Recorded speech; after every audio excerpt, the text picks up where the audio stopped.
How to reset Microsoft Word to default settings. Hello everyone, welcome to this channel. I'm Emily and I'm here to help you out today. So without any delay, let's get started.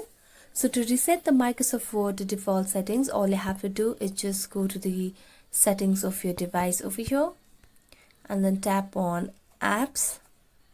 So just scroll down and tap on apps, then tap on manage apps. And then you just have to search for the Microsoft Word application over here.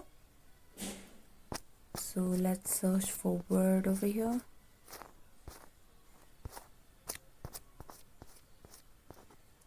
Tap on that and just tap on clear data at the bottom right corner of the screen. Then tap on clear all data and tap on OK. Now after clearing all data, all you have to do is just go back and open up the Microsoft Word application. And now you'll be able to reset Microsoft Word to default settings. So thank you so much for watching this video. If you enjoyed watching it, don't forget to like, subscribe and hit the bell notification for more updates.